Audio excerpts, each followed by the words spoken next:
Hello students, this is Latif sir. Today I will discuss about ICSE class 8 chemistry. The topic is elements, compounds and mixture, the third chapter. You have already studied this chapter in class 7. Again you have to read this chapter in class 8 also because this chapter is included in your syllabus. You know what is matter? Matter is anything that has a definite mass and contains some volumes.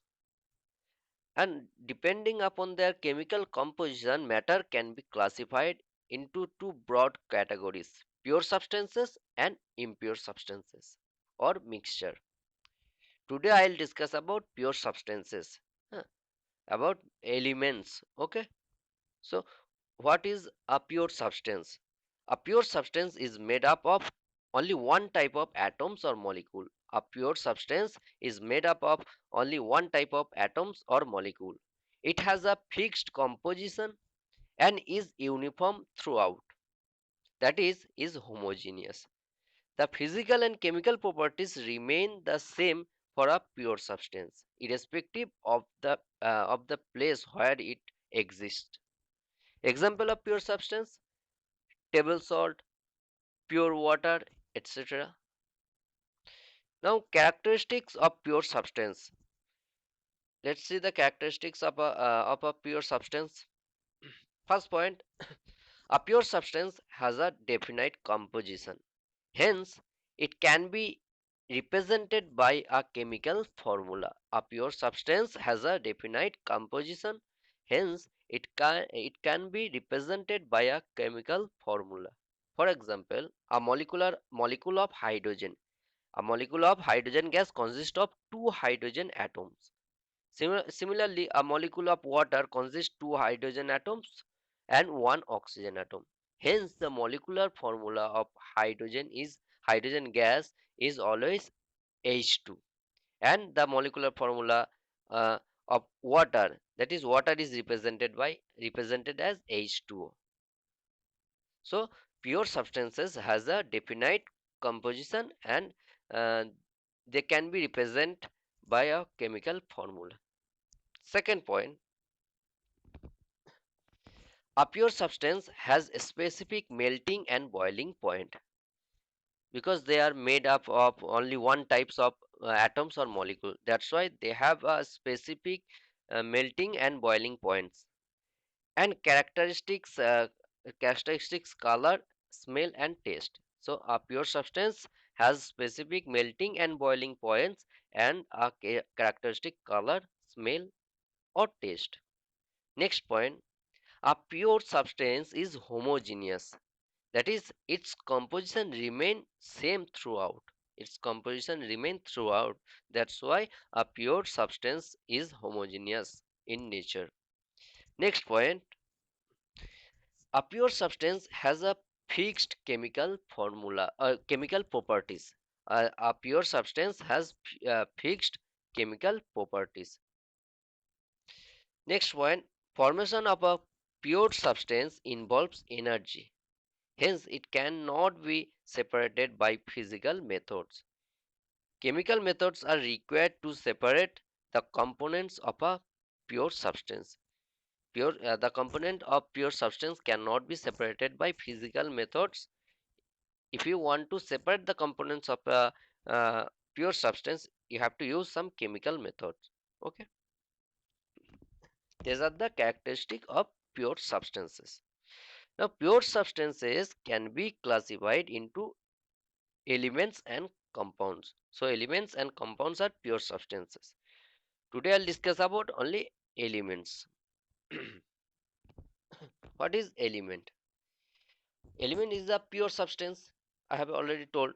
A pure substances whose molecules consist of only one type of atoms are called elements. Pure substances whose molecules consist of only one type of atoms are called elements. Elements may exist as monoatomic, diatomic, triatomic, and polyatomic molecules. They have already studied this type of terms in class 7. Monoatomic means the molecule is made up of only one atom. Diatomic molecule means The molecule is made up of two atoms. Triatomic molecule means the molecule is made up of three atoms, and polyatomic means four, five, six, seven, eight number of atoms are present in the molecule. Okay, so molecules of some common elements. First, monoatomic element. Monoatomic means only one atoms.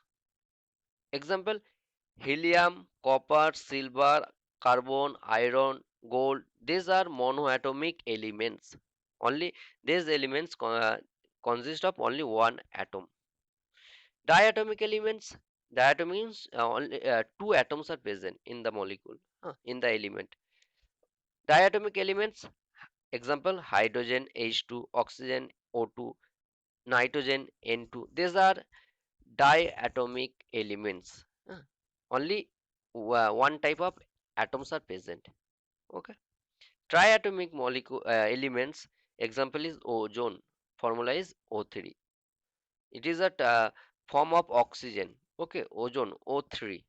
O3 in ozone, three oxygen atoms are present. That's why this is a triatomic element. Polyatomic, more than three. Four, five, six, seven, eight elements, atoms are present in the element. So example of polyatomic elements: phosphorus, it consists four phosphorus atom. Sulfur S8, it consists eight sulfur atoms. Okay, we know in the nature there are 118 elements are generally found. Okay, and these elements are arranged have been arranged in a table called periodic table. There are 118 elements known till date. Huh. They have been arranged in a table called periodic table, and the periodic table looks like this. This is a table in which 118 elements are arranged, and there are some groups and periods. The horizontal rows are called periods, and vertical columns are called groups. Okay, so in periodic table there are 18 groups and 7 period, and elements are arranged in the form of period and groups. Okay, in each box, small box, which contains one element. Huh. So this is a periodic table in which 118 elements are arranged.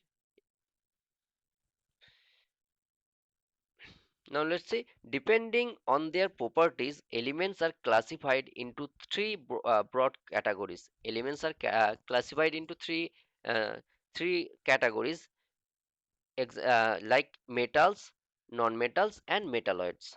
Elements are on the depending on their properties. Elements are classified into three broad categories: metals, non-metals, and metalloid. One more categories are there is there, uh, which is inert gases or noble gases. Okay, so let's see what is metal, non-metal, and metalloid. These are elements. These all are elements. Depending upon their properties, elements can be classified in these three categories. Okay, so metals are typically found on the left side of the periodic table. The left side elements in this periodic table are metal.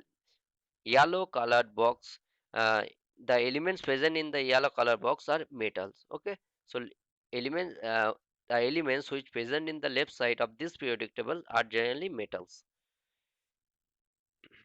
and non-metals found on the right side of the periodic table. So right side element, actually the green box, the elements present in the green box are non-metals. Okay, so non-metal are present at the right side of this table, periodic table, and metalloids are found between metals and non-metals along the dividing line. The violet boxes contains metalloids. Okay, so metalloids present in between metals and non-metals.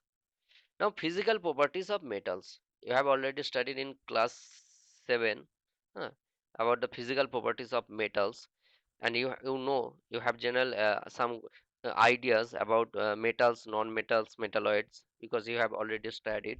Again, I am repeating. Let's see the physical properties of metals. First point, they are usually solid at room temperature. You know that all generally metals are solid at room temperature. Some exceptions are there. For example, mercury is a metal, but it exists as liquid at room temperature. Except mercury, all metals are solid at room temperature. Second point, metals are very hard. There are some exceptions of metals which are not hard. Huh. For example, sodium, potassium, these are metals, but these are soft metals. They can be cut with a knife. Huh. Okay, metals generally are hard. Next one, metals are usually lustrous and can be polished. Metals are usually lustrous and can be polished. Next one, metals are ductile, that is, they can be drawn into wires. The physical properties of metal, which due to which property of metals, metal can be drawn into wires. The answer is ductility of metal. Huh. Metals are ductile. Okay.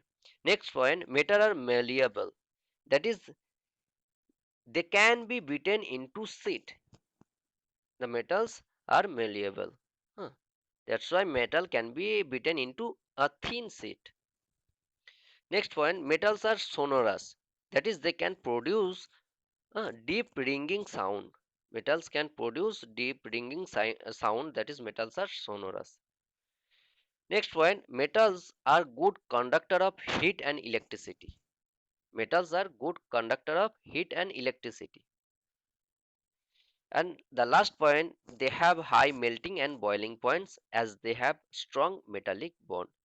Metals have high melting point and boiling point as they have strong metallic bonds. Now, these are physical properties of metals. Huh. Now we have to read the physical properties of non-metals, just opposite of metals. Okay. So let's see the physical properties of non-metals. First point, they can be solid, liquid, or gases. Non-metals can be solid, liquid, or gases at room temperature. Non-metals are generally soft, while metals are generally hard. Okay. There are some exceptional cases in which non-metals are also hard. For example, diamond is the hardest known substance, and diamond is a non-metal, although it is hard. Okay. Next point, non-metals are non-lustrous and dull, while metals are lustrous. Exception: graphite is a non-metal, but graphite and iodine are non-metals, but they are lustrous. Non-metals are generally non-lustrous. You have to remember the exceptional cases also. Okay. Next point, non-metals are non-ductile while metals are ductile. Okay. Exception, carbon fiber is a non-metal, but carbon fibers are ductile. Next point, non-metals they are non-metals are non-malleable or brittle. Huh. That is, non-metals cannot be drawn into wire. Next point, non-metals are non-sonorous while metals are sonorous. That is, non-metals cannot produce a ringing sound. Next point, non-metals they are bad conductor of heat and electricity while metals are good conductor of heat and electricity. Exception, graphite is a non-metal, although it is good conductor of heat and electricity. Diamond is non-metal, also has very high thermal conductivity. So you have to remember these exceptional cases. Okay. And the last point, non-metals have low melting and boiling point, while metals have high melting point and boiling point. Now metalloids. Metalloids have properties that are intermediate between metals and non-metals. Metalloids have properties that are intermediate between metals and non-metals. Example, boron, silicon, germanium, arsenic, antimony. These are example of metalloids. Here one note you have to remember. The sixth element in the last group of the periodic table, that is in group 18. In the last group, at the right, okay, the group 18 elements: helium, neon, argon, krypton, xenon, and radon. These six elements, the six element in the last group of the periodic table, that is helium, neon, argon, krypton, xenon, and radon, are called noble gases. These are also element, okay, and they are colorless, odorless, monoatomic non-metals. Inert gases are, or noble gases are, colorless, odorless, monoatomic non-metals. They are chemically inert in nature, thus they are also called inert gases. Okay, thank you.